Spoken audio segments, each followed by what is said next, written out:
that the first one didn't hit hard enough, so I'm gonna give something that's a little bit more closer to the heart, NPD2. She arrived like fireworks, bright, loud, and impossible to ignore.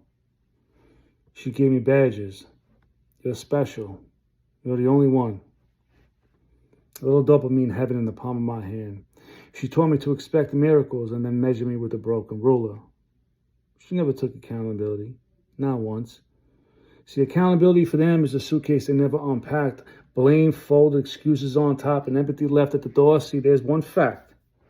Narcissists often show grandiosity, a thin or absent empathy, an appetite for admiration, and a reflex to deflect responsibility. Fact, they recycle old hurts into new performances, unhealed rehearsing the same harm. She had a past that was loud, and next who heard her, and I became her echo chamber. Something in me triggered the old terror, and instead of grief, she gave me disdain. She took a map of her old wounds and traced them across my face. Every mistake I made became proof of her narrative. Every small kindness I offered became a receipt she could tear up. And love bombing was a currency in flowers and frantic texts, midnight declarations, high tide after low, an IV of drip of praise to make me float in the drop. Broop! A text like a stone into my chest, a silence that screamed more than words ever could. My dopamine spiked, my cortisol dropped, my body learned the rhythm. Rise, crash, hush, and apologize. I tried to preempt her moods. I cataloged my own sanity like evidence. She lied and she cheated. See, when the mirror cracked, she called it my fault. Said I was imagining the cracks. She started a smear campaign. Whispers and selective stories, a cheap myth about me. She called it smear, named me crazy and jealous, unstable, and suddenly I'm a carnival exhibit. The room believes the Lord starry with the law.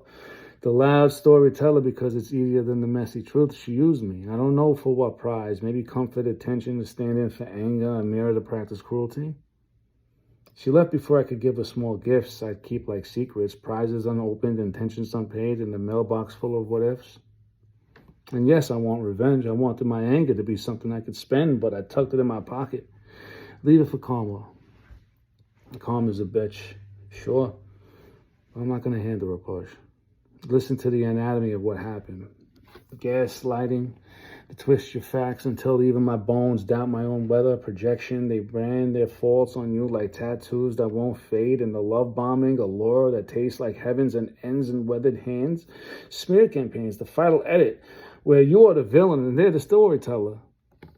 Fucking go figure. But this is already a ledger of survival. I learned how to question the question they asked of me, how to stop apologizing for feeling my bones rumble, and how to name the pattern and not become the pattern's victim.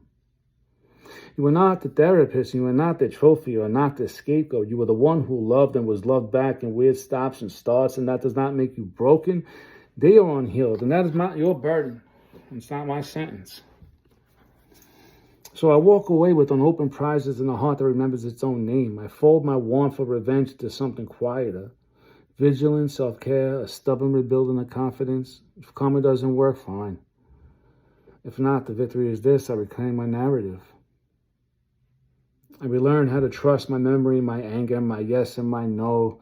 And yes, I was gaslit, but no, I am not gone. And yes, I was used, but I'm not irredeemable.